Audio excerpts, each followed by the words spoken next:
রাত ১টার পরে ১টা ৫০-এর দিকে যে আগুন লেগেছিল বাংলাদেশ সচিবালয়ের ৭ নম্বর ভবনে, সেই আগুন কিন্তু আসলে প্রায় ৬.৫ ঘন্টা ফায়ার সার্ভিসের চেষ্টায় কিন্তু আসলে আগুন নেভাতে সক্ষম হন তারা। এবং একই সাথে আমরা যদি জানিয়ে রাখি, এই ঘটনায় কিন্তু আসলে একজন ফাইটার কিন্তু আসলে নিহত হয়েছেন। ৭ নম্বর ভবনের একেবারে যে উপরের যে ফ্লোরগুলো রয়েছে, সেই ফ্লোরগুলো কিন্তু আসলে একেবারে পুরো ছারখার হয়ে গেছে।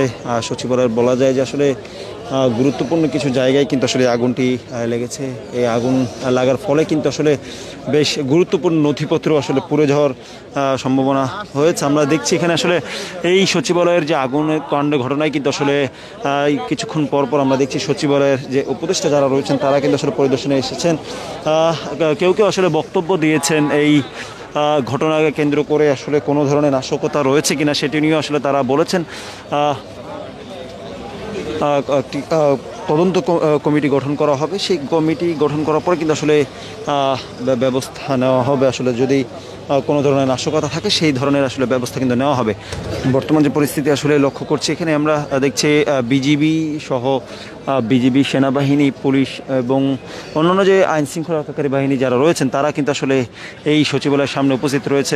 বিজিবির পক্ষ থেকে আসলে তেমন কিছু বলা হয়নি, তবে ফায়ার সার্ভিসের ডিজি যিনি রয়েছেন তিনি আসলে যে ব্রিফিং করেছেন তিনি আসলে বলেছেন যে এই ঘটনায় আসলে এখন পর্যন্ত কিভাবে অগ্নিকাণ্ডের সূত্রপাত সেটি কিন্তু আসলে এখন পর্যন্ত তারা জানতে পারেনি। সেটি কিন্তু আসলে তারা জানলে পরবর্তীতে তারা জানাবেন। এবং একই সাথে আমরা যদি জানিয়ে রাখতে চাই যে আসলে সকাল থেকে কিন্তু যে সচিবালয়ের যে কর্মকর্তা যারা ছিলেন তারা কিন্তু আসলে এখানে ভিড় করেছিলেন প্রবেশ করার জন্য। পরবর্তীতে কিন্তু যে সচিবালয়ের যে ৫ নম্বর গেটটি রয়েছে সেই ৫ নম্বর গেট কিন্তু আসলে খুলে দেওয়া হয় এবং ফলে সেখান থেকে কিন্তু আসলে কর্মকর্তারা প্রবেশ করেন। একই সাথে আমরা যদি এখন পর্যন্ত জানিয়ে রাখি, বেশ কয়েকজন উপদেষ্টা তারা এখানে এসেছেন পরিদর্শনে। এবং নিরাপত্তা কিন্তু আসলে আমরা দেখছি ব্যাপক জোরদার করা হয়েছে। নিরাপত্তা বিজিবি, সেনাবাহিনী, পুলিশ সহ সকল ধরনের আসলে আইন শৃঙ্খলা রক্ষাকারী বাহিনীর যারা সদস্য রয়েছেন তারা কিন্তু আসলে সচিবালয় পুরো তাদের নিরাপত্তা চাদরে ঢেকে রেখেছেন।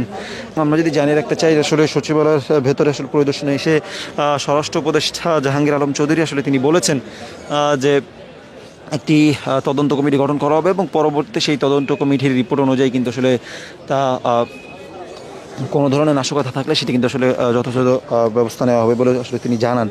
একই সাথে আমরা দেখেছি উপদেষ্টা আদিলুর রহমান সহ অনেক উপদেষ্টা তারা এসেছেন পরিদর্শনে। একই সাথে আমরা যদি জানিয়ে রাখতে চাই তথ্য উপদেষ্টা তিনিও কিন্তু আসলে এসেছেন। আমরা দেখছি আসলে সচিবালয়ের বিভিন্ন জায়গায় কিন্তু আসলে আগুনের ৭ নম্বর ভবনের বিভিন্ন জায়গায় কিন্তু আসলে এই অগ্নিকাণ্ডের ঘটনাটি ঘটে।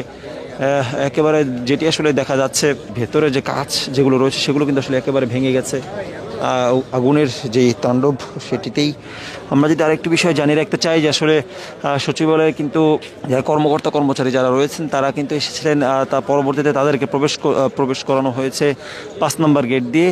এবং এখন পর্যন্ত কিন্তু আমরা যদি দেখানোর চেষ্টা করি এই অগ্নিকাণ্ডের ঘটনায় কিন্তু আসলে এখন পর্যন্ত আহত হয়েছেন 2 থেকে 3 জন এবং একজন কিন্তু আসলে ফায়ার ফাইটার নিহত হয়েছেন, এমনটি কিন্তু আসলে তথ্য ফায়ার সার্ভিসের পক্ষ থেকে আসলে জানানো হয়েছে।